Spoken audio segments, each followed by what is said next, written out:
Everybody goes through times of discouragement in their lives. What are the causes of discouragement? What can help us to overcome that discouragement? Tonight we will be discussing help for the discouraged. Join Gary Hampton and Cameron Freeman as they sit down with Mike Hickson and answer your questions in just a few seconds.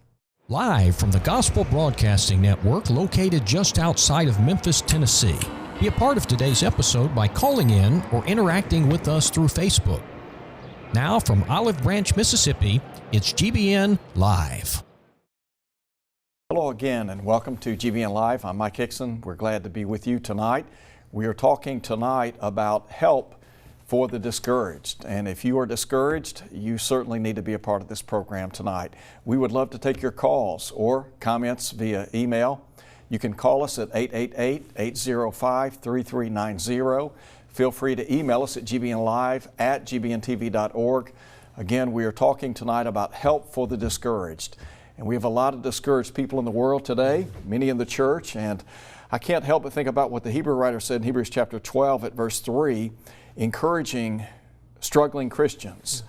And he talked about how they might become weary and discouraged in their souls. And so tonight, gentlemen, as we begin, we have with us Gary Hampton and Cameron Freeman. And always good to be with you guys, and hope and pray that our discussion tonight will be helpful to those who are a part of our program. Thank you. Good to be with you. Yes, sir.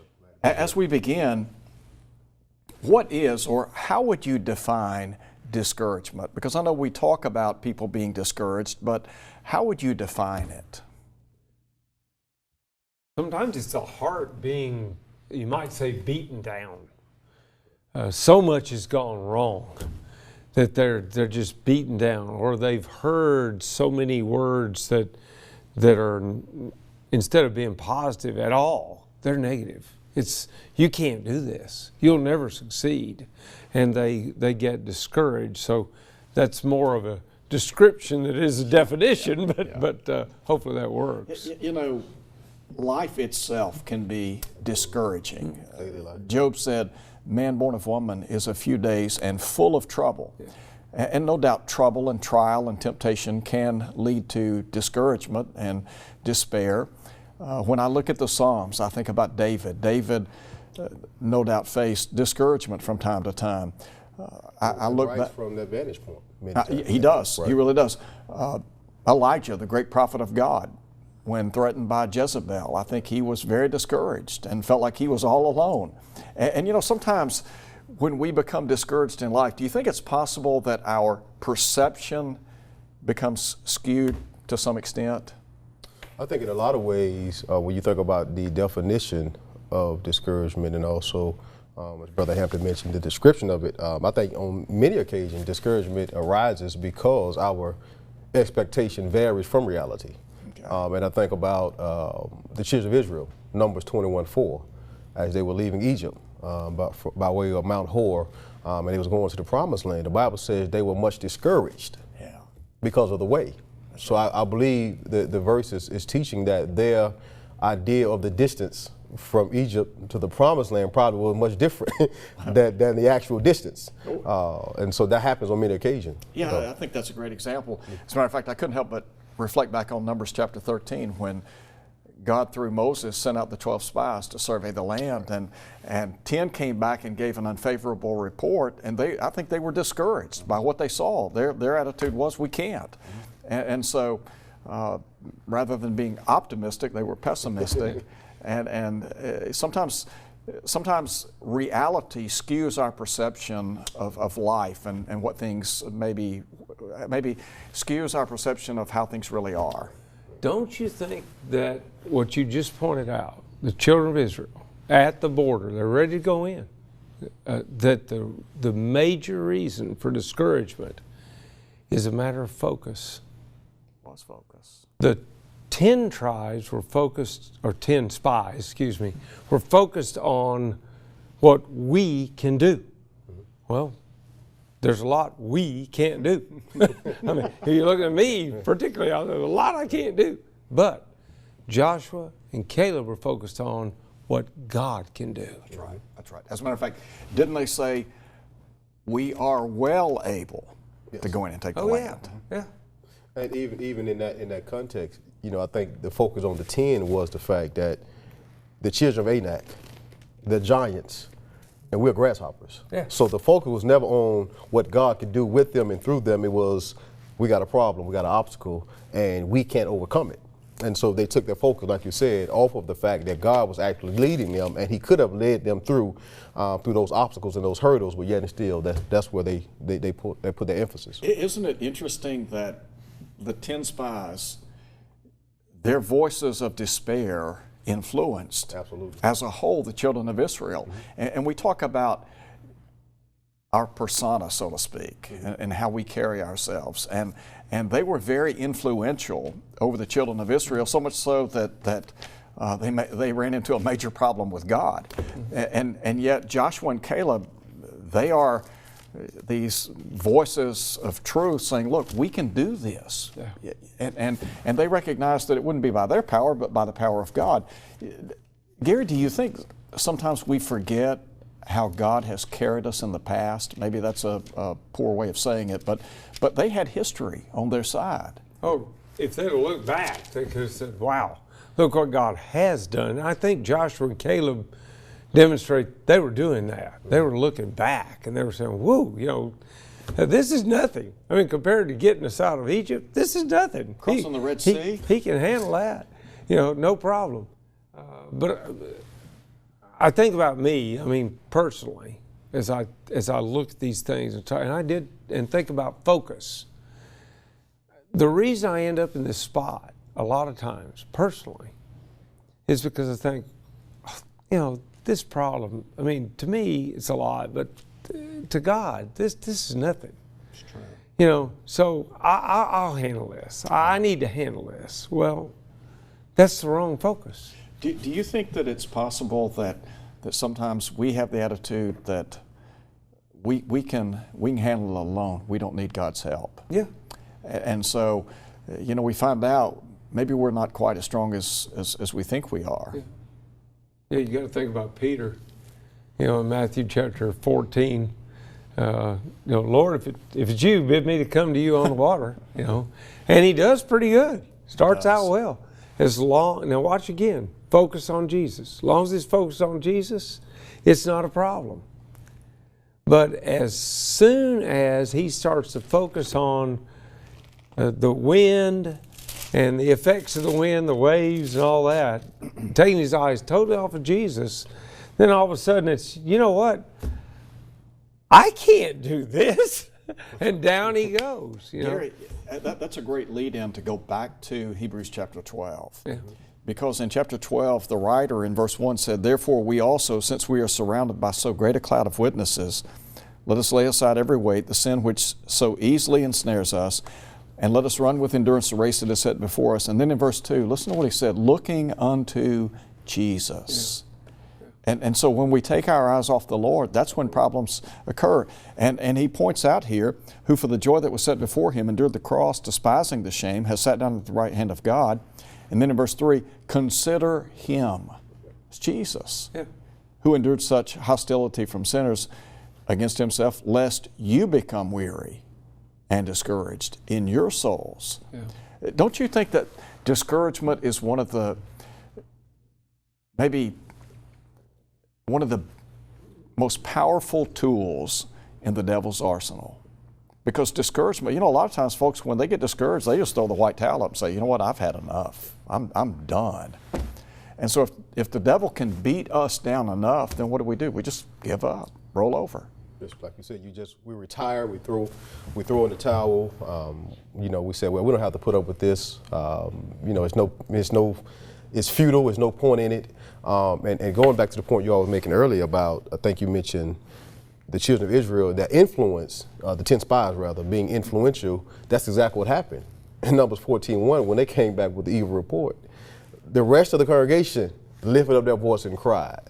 And so it became very easy for the entire group of the children of Israel to say, you know what, we're not going through this. We're not going to put up with this. Don't you think that we all need a Barnabas? Yes. Oh, we do. Yes. Yeah. Someone who is in our corner saying, look, you can make it. You can get through it. Hold on. Yeah. Steady as she goes. We all need someone who will help us keep our head on straight, so to speak, and maintain our eyes on Jesus and to remember, hey, look, you know, we've gotten this far in life. The Lord's been good to us. He's blessed us. The children of Israel had every reason to look back at their track record and say, you know what, we've made it this far. I think we can make it on in. They took their eyes off the Lord. And Paul, in 2 Corinthians chapter 5, Paul said, we walk by faith and not by sight. I think sometimes the tendency is to walk by sight, not by faith.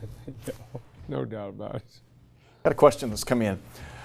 Some may not have someone to encourage them. What are some ways to encourage oneself? I believe one way that you can encourage yourself is to, first of all, find out what is the source of discouragement. Because a lot of times the problems that exist in our lives, we really sometimes they're easier to handle once we know what the root issue or the root cause is. So once a person finds that out and discovers that and figure out that the Bible has answers to those problems, 2 Peter 1:3, He's given us all things that pertain unto life and godliness. So that may sound simplistic, That's true. but in a very short kind of way is if I can find out what's the source of my discouragement, it may be a person, it may be a circumstance, it may be my job, maybe my spouse with children, you know, and then not only find out the source, but how do I address it in a way that is going to make my life easier. You know, I think that's a great point, because you can't really correct a problem that you don't know, that you can't identify, so to speak. Yeah. I want to throw out two things. Number one, we do get discouraged, and we may be in a situation where we're preeminently alone. That's a possibility. To those folks, I would suggest immerse yourself in the Psalms. If you just make that the place where you camp, live there, that'd be one thing. Mm-hmm. The second, and this is the one I want to be careful about. I'm not impugning anyone, I'm not indicting them, but here's what I've discovered at the hospitals. You know who the people are that are most discouraged at the hospitals? They don't have a spiritual family. Many, many people go to the hospital. They're all alone. Why are they alone? Well, maybe the rest of their family's dead. I mean, it's possible. But they're all gone. That's true. And so, and now, here they are. It's just them and whatever this illness is, and they don't have to tackle that. They do know the problem. In this case, they know. By the way, your answer was great, but but what am I going to do about cancer? I don't know what I'm going to do. I don't know anything to do about it myself. But then I watch, and I'll see that person with a spiritual family that's by their side. It is amazing to watch them rally. So I think that we actually are selling the church short. Let me give you an example of what you're talking about. A year ago, one of our members, her son was married to, or is married to, a young girl. They're probably 30-ish.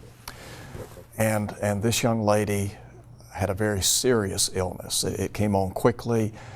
She ended up in the med, critical care, and the outlook was very bleak, extremely bleak. Matter of fact, one of the doctors, I think, said he had never had a patient that survived what she was battling. And they did not have a quote-unquote church family. They were not members of the church. Her mom, her dad, none of them. And so the church where I'm a member at Olive Branch began praying for them, sending them cards. I know one of our elders went down, visited with them. We would go down and visit and try to encourage. And I think that when it was all said and done, and she pulled through, and I think they had the conviction that prayer is what brought her through to the other side. And her mom and dad were so amazed at what had gone on. Do you know that both of them were baptized into Christ? Wow. And so, you know, what you said, they had no one really, spiritually speaking. And you know, there are a lot of folks, they don't have a church family. Right. But to have a church family to stand by you, that's priceless. It is. And I think added to that would be the fact that as a child of God, we're never really alone. You remember when Moses passed away, and I love reading Joshua chapter 1 when God said, Moses, my servant, is dead. And you know, it's time for Joshua to step up because, hey, guess what? It's on you now.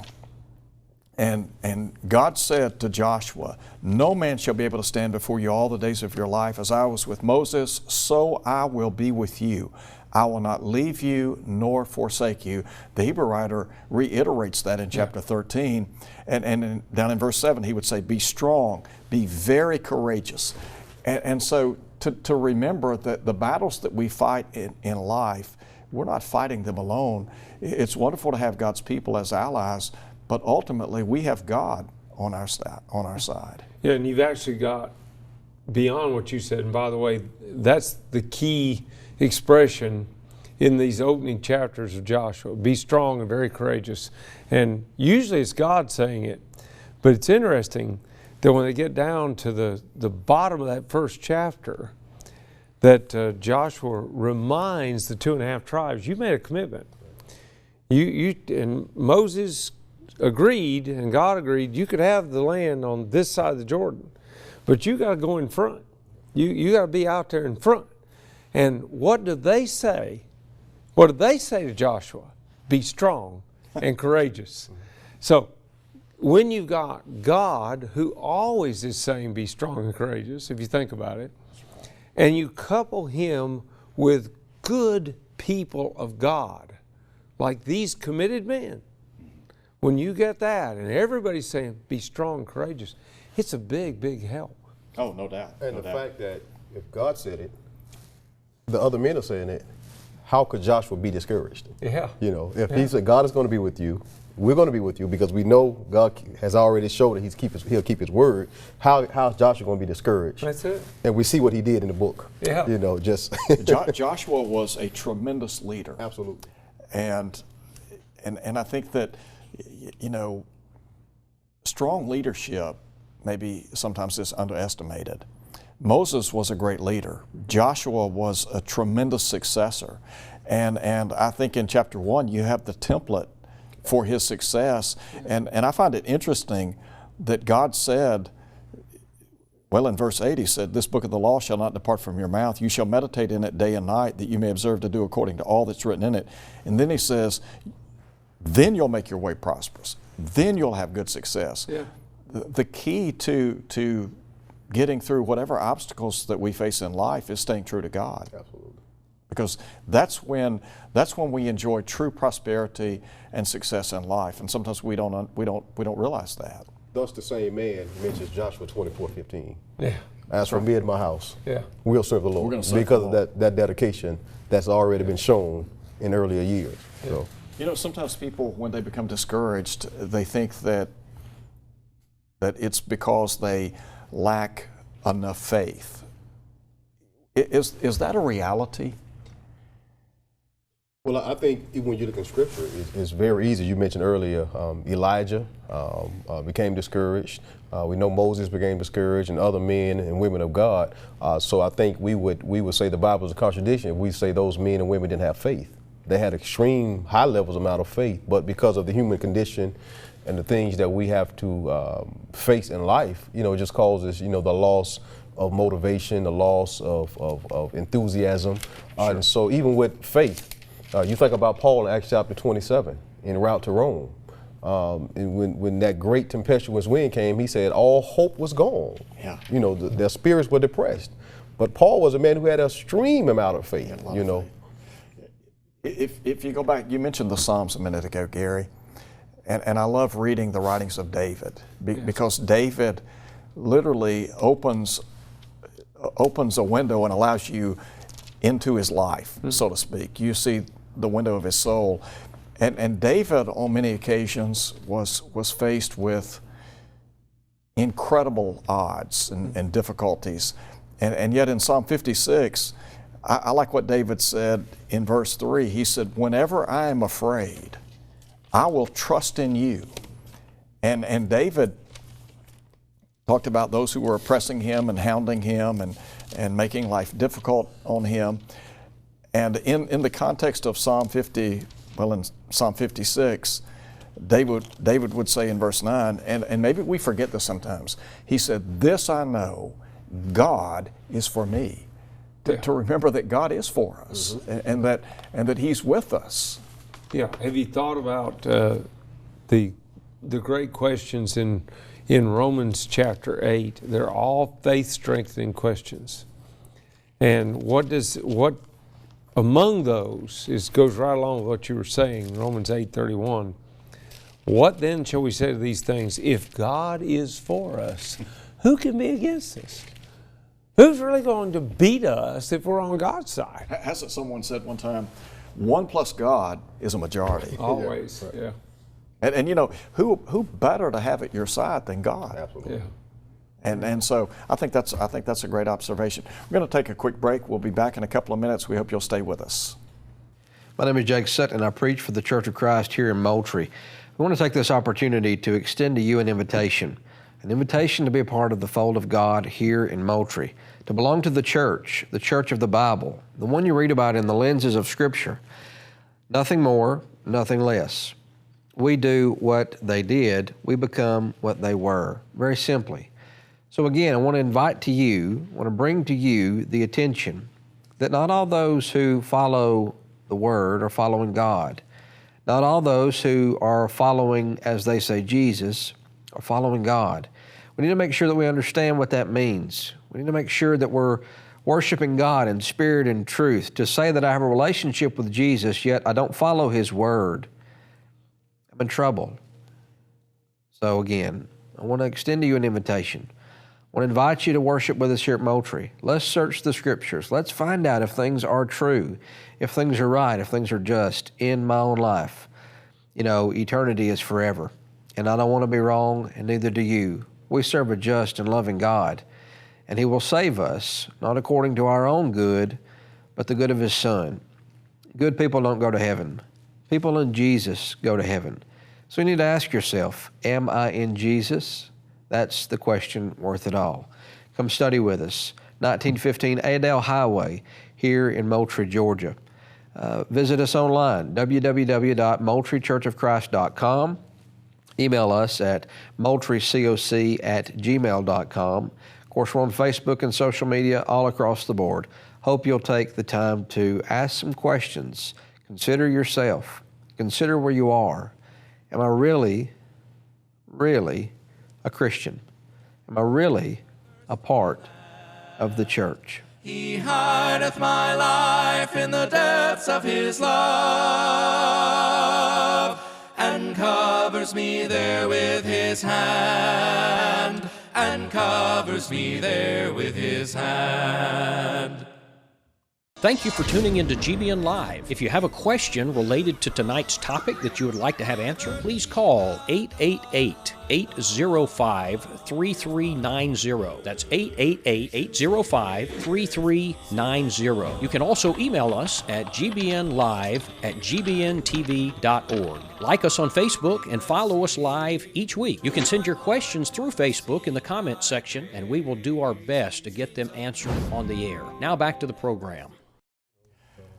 Thank you for staying with us. We are back to discuss help for the discouraged. If you are discouraged, please hang on. We're going to be talking about some of the ways that you can overcome discouragement. We've been discussing the problems associated with discouragement and the fact that we need to remember certain principles. Why is it that some Christians get discouraged in their Christian life? I think a lot of times, going back to what we mentioned earlier, the expectations, but a lot of times, especially maybe new converts, younger Christians, they have a lot of expectations from members of the local congregation and even from leadership or the preacher. And when those things, when their expectations are, I guess, kind of not met, and they see things differently, and they see people in a different light, those things sometimes cause people to kind of, I guess, second guess why they were baptized or why they're worshiping at that congregation. So many times it's a lack of not really being strong enough to handle some of the things that a person sees in a local congregation. Good point. I think I want to feed off of that because I think you're going right down the correct road. I want to think about this. the Lord of the church is perfect. That's right. The church itself, God's plan for the church is perfect. The organization of the church, as laid out by God, is perfect. But the people who make up the church are imperfect. Absolutely. And so I'm going to disappoint you sometimes. It's not that I don't intend to, but I'm going to. I'm going to stumble. Right. I'm going to say something I shouldn't have said or do something I shouldn't have done.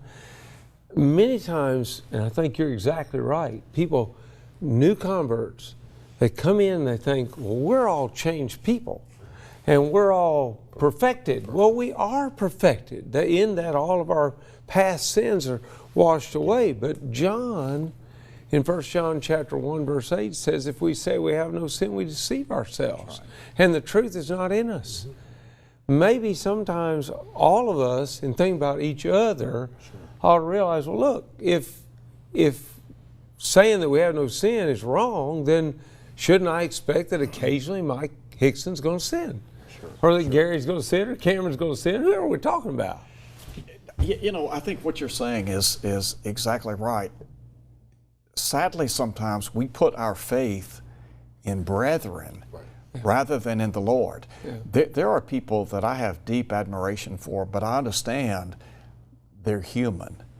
Look at the Apostle Peter. You mentioned Peter a minute ago. Peter is a great case study. And you look at his life, and I always think about from the vantage point of they were works in progress. And in many respects, we need to understand that we are a work in progress. And as a human being, as a Christian, I'm not always going to be what I need to be. And so I don't want people putting their faith in me per se. Put your faith in the Lord, but to understand that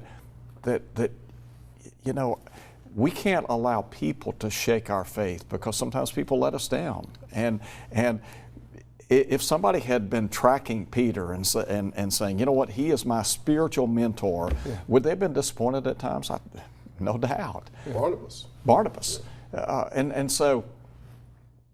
You know, again, Paul said, be followers of me or imitators of me, even as I also am of Christ. To understand that we want to follow in the footsteps of somebody insofar as they follow in the footsteps of Christ.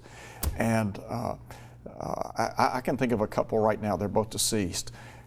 But what sterling Christian character they demonstrated. And they faced some very difficult obstacles and adversities in life. And they had the spiritual strength that just said, you know what, we can make it come what may.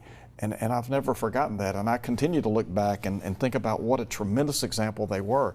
Now, do I think that they were perfect and flawed? No, they were human beings. But as far as I could tell, they were as close to perfect as, I mean, I still look at them as a tremendous ideal. So, we're preachers. Believe it or not, preachers get discouraged. And I know that there are a lot of guys who are watching the program tonight who are preachers, or maybe some wives are watching whose husbands are preachers. And preachers' families, as you well know, they live under a microscope at times. And so how do you help preachers when they get discouraged? Because it happens. Here you taught preachers. You've taught preachers. I did.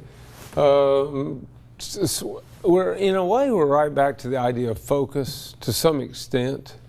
Many preachers go into a work, and I can say I've done this myself, so I'm not, again, indicting anybody with something I wouldn't indict myself with. We go in with an expectation that these certain things can happen, and they're going, you know, we're just going to move forward, and our expectation is this is going to happen in a very, very short period of time.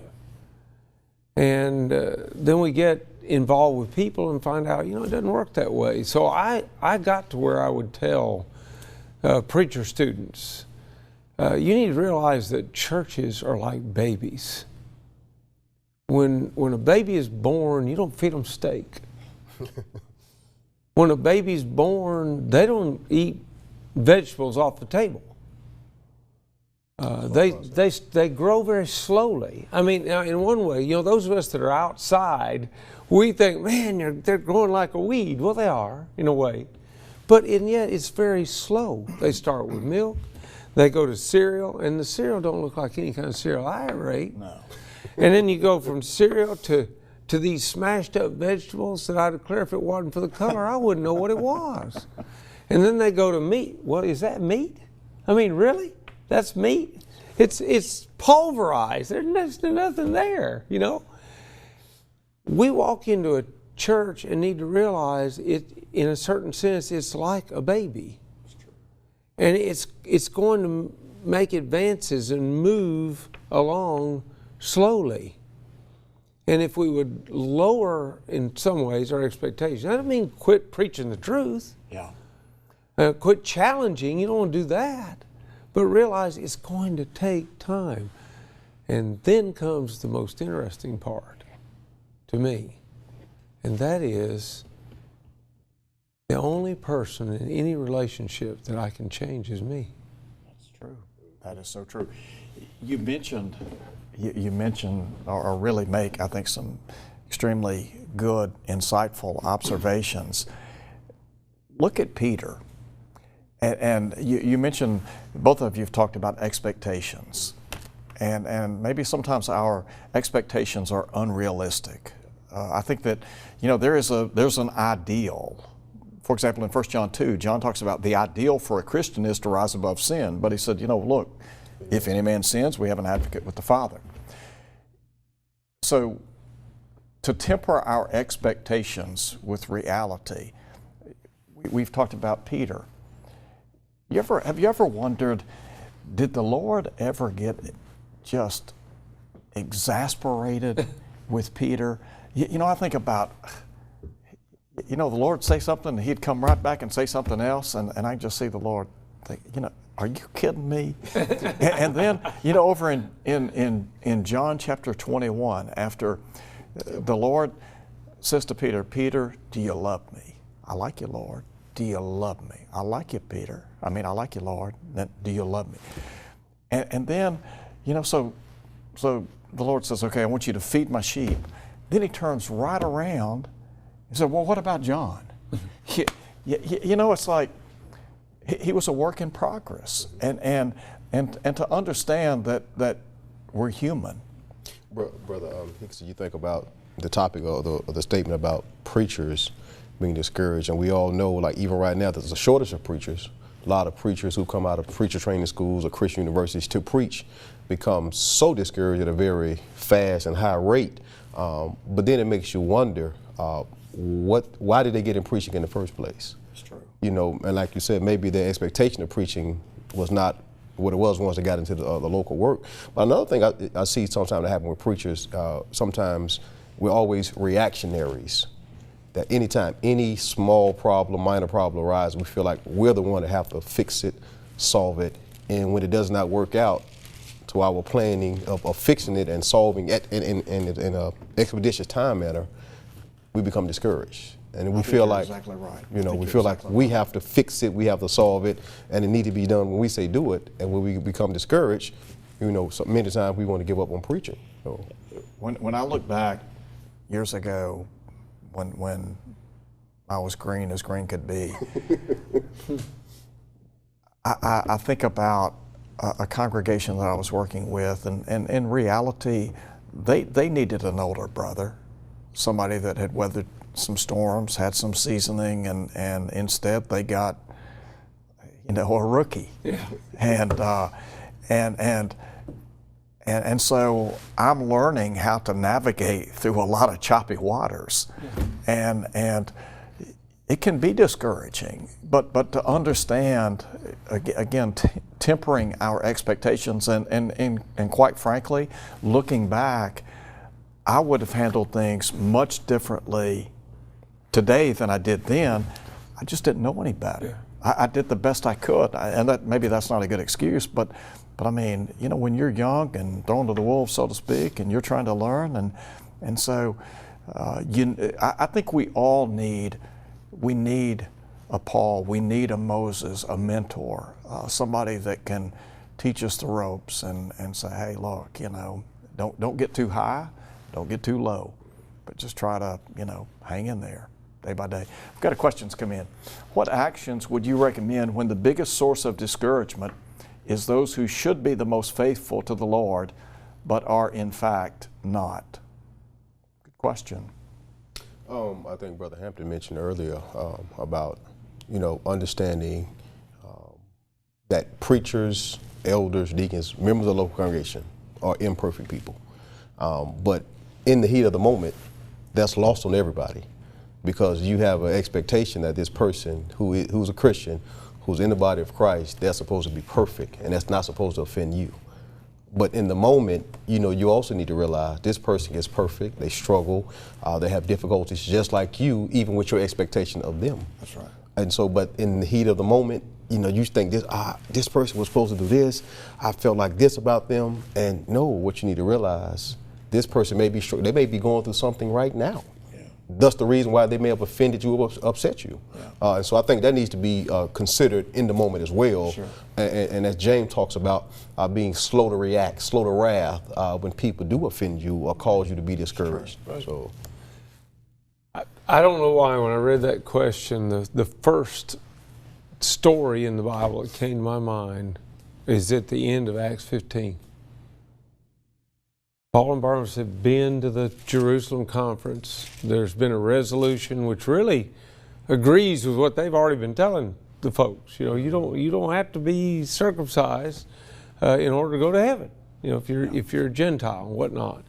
And then we come to the end of that, and in verse 36, then after some days, Paul said to Barnabas, "Let us now go back and visit our brethren in every city where we have preached the word of the Lord, and see how they are doing." Now Barnabas was determined to take with them John called Mark. But Paul insisted that they should not take with them the one who had departed from them in Pamphylia and had not gone with them to the work. Now I want to think about it. Just stop a minute. You need to finish it, but think about it. You think Barnabas might have been disappointed with Paul? Man, I guarantee you. I mean, Paul, I think absolutely. You are a man. Look what you've done for all these people. You've taught people that are pagans, that worship no God at all. I mean, they were idols, no God. And you taught them patiently, and they obeyed the gospel. And now along comes a brother who failed you, granted. He stumbled, but you're not going to let him have a chance. Paul drew a line in the sand. Yeah, yeah. But on the other hand, you think about Paul, and his discouragement goes back to when John Mark left the first time. That's exactly right. John Mark let him down. He said, you know, I counted on you, brother, and you weren't there. So both of them think they're in the right. And so much so that the next verse, remember, says, then the contention became so sharp that they parted from one another. And by the way, you look into those words, you get into the word provoke from Hebrews 10, 25 or 24 is actually used right in this context. They provoked each other. This is a pretty good little fight going on here. It's a major source of contention. It is, but now watch, because the question is, what do you do when somebody that you really rely on, or you've considered strong in the faith, what do you do when they're the ones that discourage you? Listen to the answer, because both men are discouraged. I don't have any doubt about it. And listen to him. And so Barnabas took Mark and sailed to Cyprus. But Paul chose Silas and departed, being commended by the brethren to the grace of God. And he went through Syria and Cilicia, strengthening the churches. For a time, and I skipped over that part, go back. For a time, they parted from one another. But do you notice something? Neither one of them left the work. And you know what? Years later, Paul, in writing to Timothy, would say, bring Mark. Why? Because he's useful to me. That's right. That's right. So Barnabas turned out to be right about this man. But the key is, look, yes, were they disappointed in each other? Were they discouraged by one? I think they were. I don't think we can argue anything but. but neither one stopped the work. Too many times in the Lord's church, we find brethren who are discouraged and they quit. And you go to them and say, what are you quitting for, brother? What's the problem? Well, I know those people, they've offended me. Those people. Yeah, and it's like, wait a minute. Are you up there because of those people, or are you up there because of the Lord? It's evident that Paul and Barnabas were for the Lord first. Yeah. And yes, they split, but they still kept working.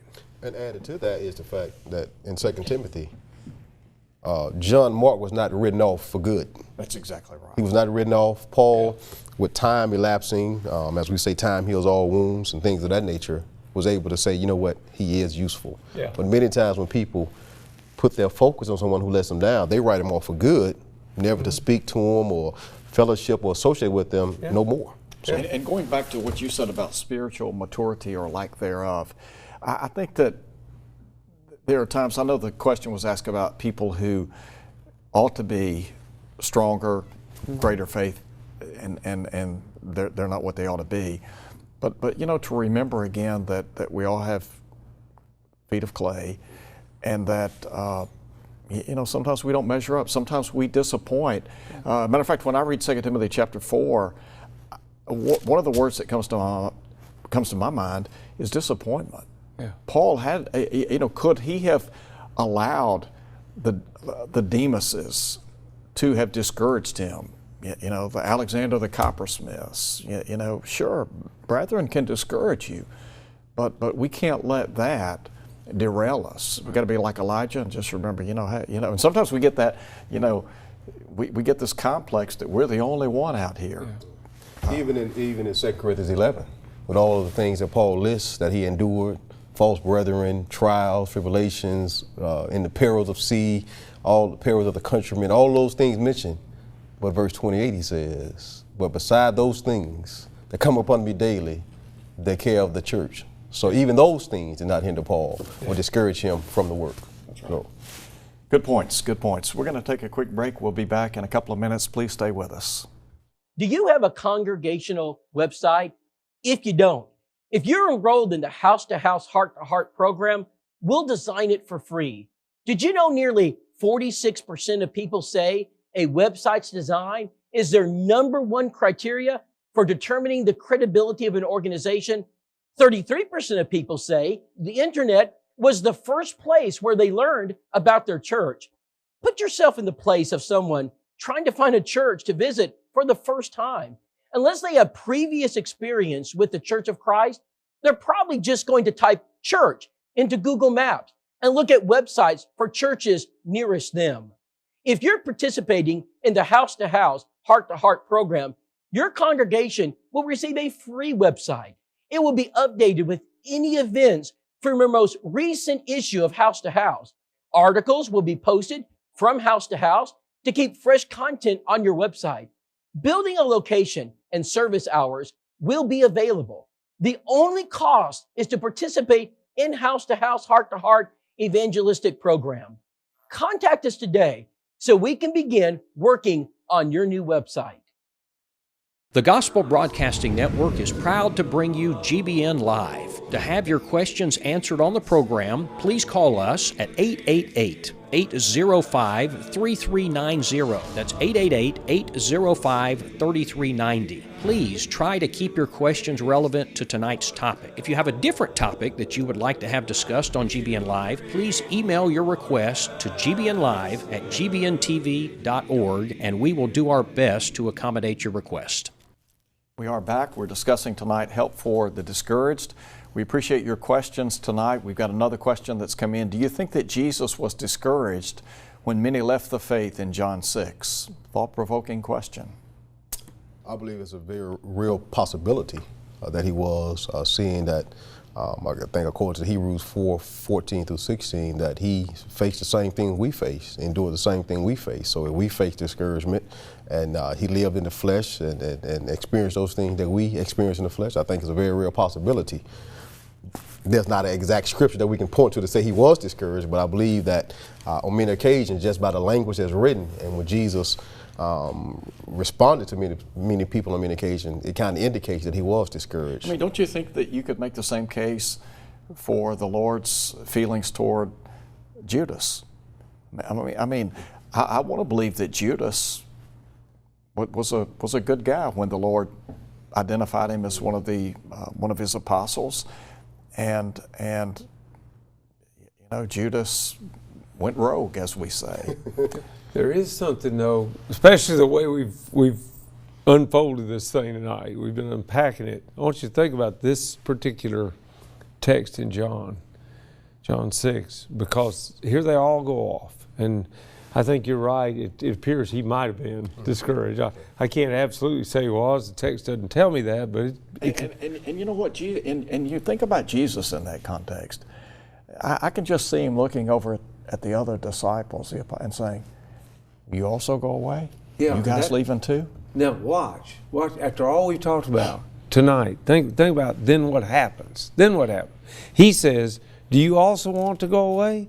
But Simon Peter answered him, "Lord, to whom shall we go? You have the words of eternal life. Also we have come to believe and know that you are the Christ, the Son of the living God." Here's this guy that, as you said, there are days where you go, "Oh, Peter, come on."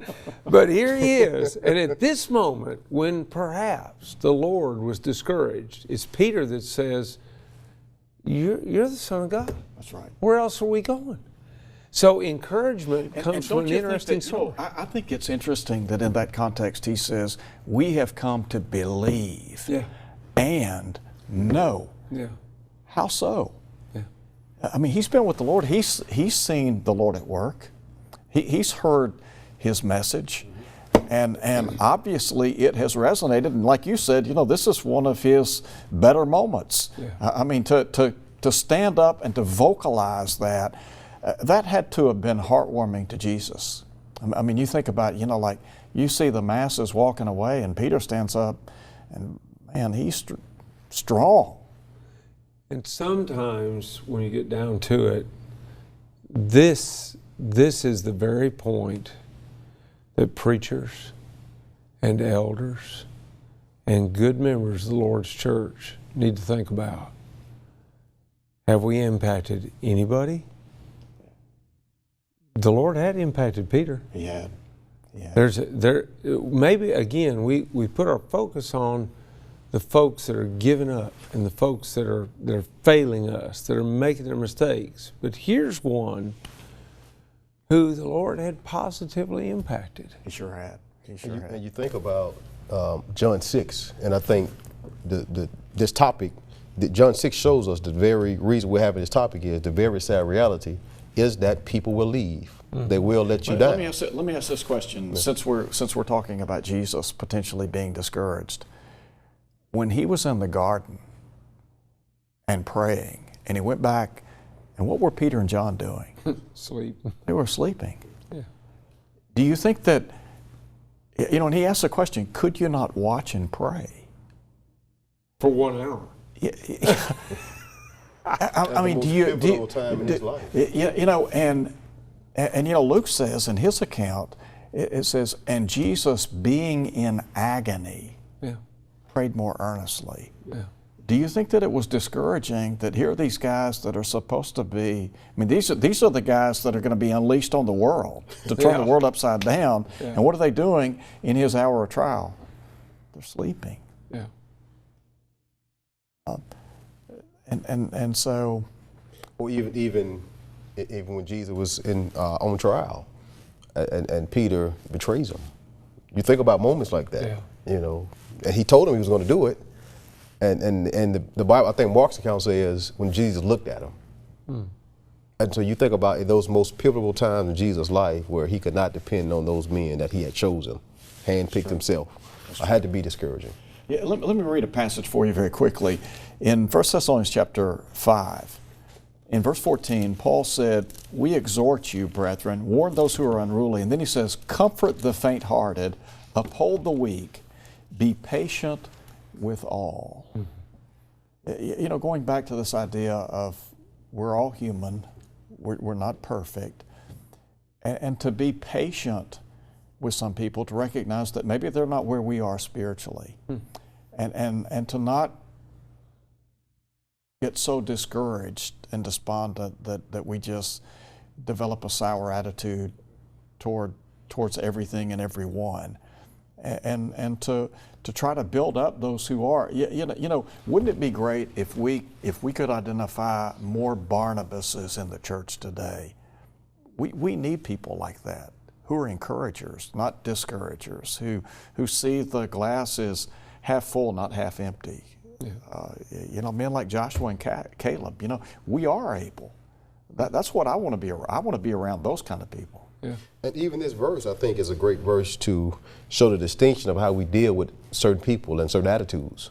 Because he says, warn them that are unruly, those who may have some problems out of, that are unruly, that you may need a discipline from time. He says, you warn them, but you comfort those who are feeble-minded, support the weak. So as leaders, preachers, elders, deacons, and even as encouragers, there are certain ways that we react and respond to different members depending on their behavior, their character, their conduct. Yeah, it's true. Yeah. As a member of the church, I know that there are some people in the church, and maybe based on where they are members, they become discouraged because maybe the church is no longer in her glory days, and attendance is waning, people are dying, evangelism efforts are not maybe as strong as they would like, and they remember the glory days. And how do we encourage people like that to you know what, hang in there, stay strong, keep working? I think you're back to, first of all, what's your focus? And I know we keep coming, especially I keep coming back to that, but the focus, it's really not my job to make anybody believe anything. It's we forget that. Yeah, my job is to plant the seed. My job is to water. And it's God's job to give the increase. Many, again, back to those preachers, myself included, we get focused on what? You focus on, well, you know, I'm not doing a very good job here. Well, how do you know? Well, we're not having a lot of baptism. Wait a minute. Who brings forth the increase? You or God? You know, which one is it? And every time I take over for God, I find myself discouraged. Every time. You know, Noah's called a preacher of righteousness. How many preachers would you say he had a successful ministry? He influenced 7 other people. I believe that would be hard to gauge depending on how we look at success in the local congregation. Because we're numbers oriented. Right. Yeah. And I think what you said, we forget that you know, God's word's not going to return void. Right. Our job is planting, watering. He's going to give the increase, but I think sometimes we feel like we're in the captain's chair. It's all on us, but that's not the case. Yeah. And I believe it was, I think, Guy and Woods who said about every 10 years, each local congregation goes through a new generation. So if that's true, then you figure if a congregation's been around about 50 years, we're talking about 5 generations. Of changes, ups and downs, things of that nature.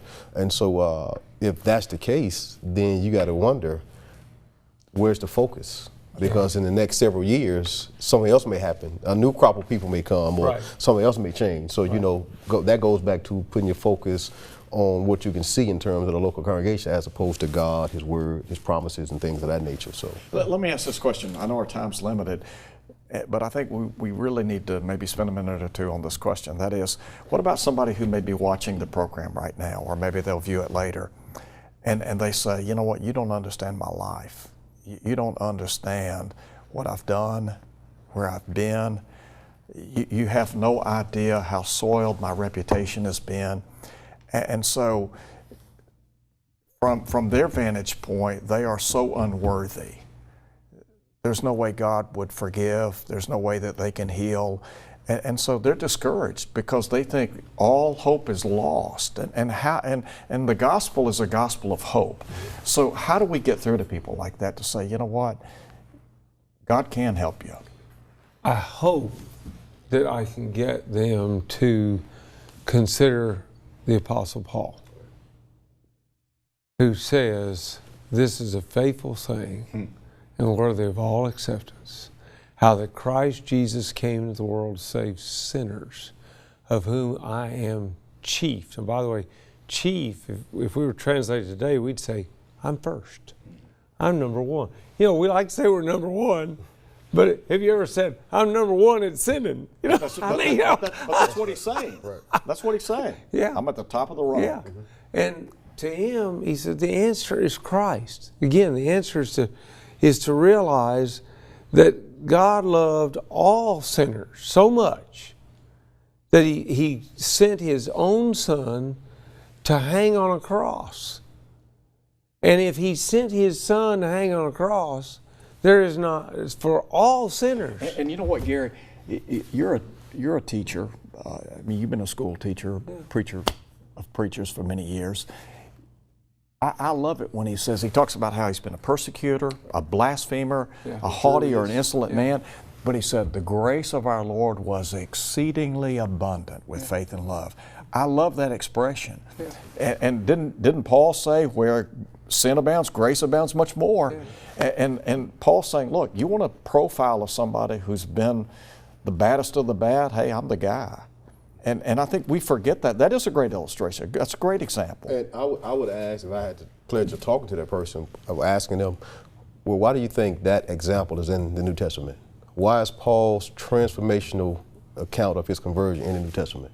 I think he bears that out in that letter. Right. Yeah. To show us that regardless of what a person has done, how they've lived their life, that the gospel is that powerful to change and to save them. Thus the reason why he writes so many letters and shows that the gospel can save and transform a person's life. That's right. One more question, very quickly. What would you say to someone who is discouraged because they don't know their role in the church? I understand that first. That when you don't know what your role is, you become kind of disoriented, kind of just wander around looking, and that is discouraging. You know? So I would suggest to them that they sit down and make a list of the things that they're good at, and then take that to some of the leaders in the church, the elders, Bible class teachers, deacons, whoever, and say, look, I'm good at these things. How can you use me? I can tell you there's a guy, and he's dead now, but in Mobile, who was wonderful at keeping the outside of the building looking nice. We never had to worry about the outside of our building to look like something where nobody wanted to go there. He made sure. Well, that was an important role to play. Have you ever been in a congregation where the guy who's supposed to prepare the emblems for the Lord's Supper didn't do it? Oh, well. Somebody did that. Somebody does it, and it's important. It is important. Find your job. Find what you can do. That's right. And one of the things you add to that is the fact that being busy, laboring, on many occasions, keeps you from being discouraged. It does. It does. So, you know, I remember Churchill said many years ago, never, never, never give up. That's what we would say. Thank you for being with us. Hope to see you back here again next week. Until then, God bless. This has been GBN Live. Thank you for watching.